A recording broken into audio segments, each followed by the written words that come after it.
Mohanavani Telugu podcast వింటున్న శ్రోతలందరికీ హృదయపూర్వక ధన్యవాదాలు. ఈ షాట్లో అశ్విని దేవతల పుట్టుక గురించి తెలుసుకుందాం. ఇది చాలా అందమైన మరియు రహస్యభరితమైన పురాణం. అశ్విని దేవతలు అశ్విని కుమారులు. హిందూ ధర్మంలో దేవలోక వైద్యులు, ఉషోదయ దూతలు, సౌందర్య యవ్వనాదుల ప్రతీకలు. వీరి పుట్టుక గురించి అనేక పురాణ కథనాలు ఉన్నాయి. కానీ ప్రధానంగా స్వీకరించబడిన 2 ఆవర్తనలు ఉన్నాయి. అశ్విని దేవతల పుట్టుక పురాణాల ప్రకారం సంధ్యా వివస్వాన్ సూర్యుడు కథ. సంధ్యాదేవి సూర్యుని భార్య.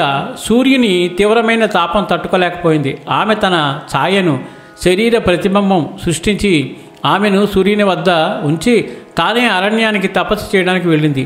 ఛాయ సూర్యునితో ఉండగా ఛాయ సూర్యుడిని ప్రేమతో సేవించింది.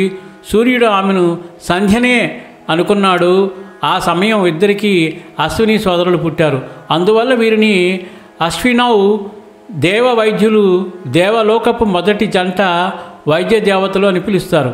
సూర్యుడు సంధ్యా రూపాంతరం కథ మరొక ప్రసిద్ధి కథ. ఇది సంధ్యాదేవి సూర్యుని తాపం తట్టుకోలేక గుర్రం రూపం ధరించి భూమిపై తపస్సు చేసింది. సూర్యుడు ఆమెను వెతికి తాను కూడా అశ్వరూపం ధరించాడు. ఆ రూపంలో సూర్యుడు సంధ్యలకు పుట్టిన సంతానం అశ్వినిలు. నాసత్య, దస్రా ఇవే అశ్విని కుమారులు. అశ్విని అనే పేరుకు కారణం గుర్రం రూపంలో కలయిక జరగడం వల్ల వీరు అశ్వ సంతానాలు అని అర్థం. వారి లోక ప్రముఖ పాత్రలు అశ్వినీలు. దేవలోక వైద్యులు, చికిత్స పునరుద్ధరణ నైపుణ్యం కలవారు, ఉషోదయానికి ప్రతీకలు. ప్రభాత కాంతి ఇద్దరు దేవతల రూపంలో సూర్యోదయానికి ముందు ఆకాశంలో సంచారులు. వీరు అనేక పుణ్యకార్యాలు చేశారు. మృతులను పునర్జీవింపజేయడం, ఋషులకు వైద్యం చేయడం, అహల్య, చ్యవన మహర్షి బహుళ వందన వంటి కథల్లో పాత్రలు. చ్యవన మహర్షికి యవ్వనం ఇవ్వడం అత్యంత ప్రసిద్ధం.